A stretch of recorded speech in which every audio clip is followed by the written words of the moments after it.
Nakatutok po ang buong puwersa ng GMA Integrated News sa mga pinakasariwang balita kaugnay sa Super Typhoon Leon at sa Long Undas Weekend.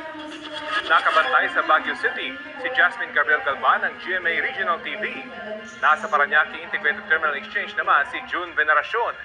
Si Mal Gonzalez ang maghahatid ng latest sa Occidental Mindoro. Sa Manila North Cemetery si EJ Gomez nakapwesto. At nasa Roman Catholic Cemetery sa Davao si Sara Hilomen Velasco ng GMA Regional TV.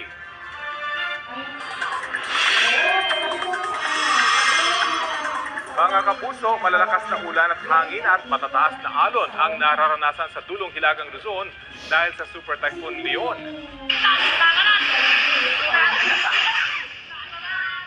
Sa lakas ng alon, gumuho ang bahagi ng lupa sa tabing dagat sa Aparing Cagayan hanggang mahulog ang isang fisherman's wharf at cottage. Tulad sa Cagayan, malakas na hampas ng alon din ang nararanasan sa Batanes. Katulad na lang sa bayan ng Sabtang, nagdulot pa ito ng pagbaha sa ilang bahagi ng bayan. Sa bayan ng Mactao, pumasok pang alon sa malayong bahagi ng Pampang. Yeah guys, that's the situation in Batanes and Cagayan. Ang malakas na hangin at ulan. Right now it's signal number 4 for Batanes and signal number 3 for Cagayan. 5, alas 11 kagabi, bago ibinaba sa signal number 4 ang dalawang bayan kasama ang probinsya kaninang alas 4 ng umaga. Yesterday night, mga kapuso, sa gitna ng pagkagupit ng Super Typhoon Leon, nagbabala muli ang pag-asa tungkol sa posibleng storm surge o daluyong. Apektado ang ilang coastal areas ng Batanes at Cagayan. Maaring umabot sa lampas 3 metro ang taas ng tubig na raragasa sa dalampasigan. Ibig sabihin, pwede maging kasya ng unang palapag ng isang gusali. watch for the news because mga kapuso, lumayo na po sa dalampasigan. Kansilahin lahat ng aktibidad sa dagat at nalagin ang latest na update sa lagay ng panahon. Ayon sa Office of Civil Defense, in Batanes, Cagayan, ang malakas na hangin at ang mababang atmospheric pressure ng taglay ng bagyo ang magtutulak sa tubig mula sa dagat. Nagdudulot ito ng malawakang pagbaha sa mababang lugar sa dalampasigan. Maalon pa rin at delikado sa lahat ng sasakyang pandagat ang 2.8 to 14 meters sakop ng Batanes, expected Ilocos Provinces, Cagayan, kasama ng Tubuyan Islands, Isabela at Aurora. Base po sa 8 AM bulletin ng Pag-asa, inalis na ang This is wind where I signal get number 5. Nakataas ngayon ang wind news signal number 4 sa Batanes. from my phone Signal number 3 sa and northern update it portion to ng you Babuyan guys. Islands. Signal number 2 naman sa nalalabing bahagi ng Babuyan Islands, northern portion ng mainland Cagayan, northern portion ng Apayao at northern portion ng Ilocos Norte.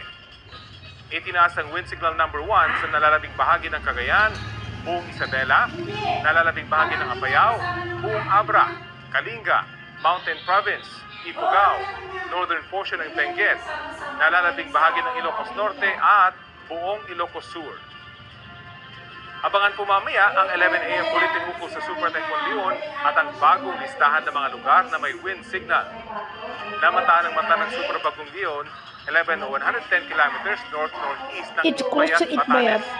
Taglay nito ang lakas ng hangin na aabot sa 195 kilometers per hour. Mamayang hapon, posibleng maglandfall ang bagyo sa Taiwan. Mamayang gabi o madaling araw bukas, inaasahan namang makakalabas na ito ng Philippine Area of Responsibility.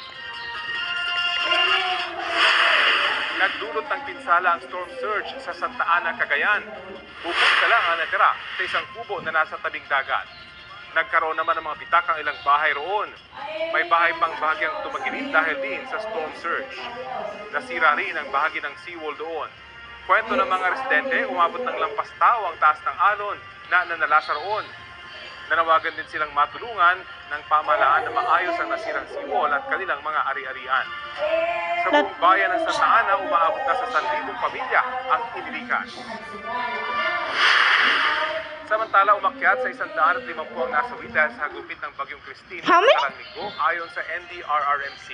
150 naman ang naitalang sugatan habang 29 ang hinahanap pa. Kasama ang epekto ng nananalasang Super Typhoon Leon, halos 7.5 milyon ang apektado ng dalawang bagyo. Halos 3 bilyong piso naman ang pinagsamang pinsala ng mga ito sa sektor ng agrikultura. Christina Leon has been crazy. Peace. Ngayon pong Huwebes, half day lang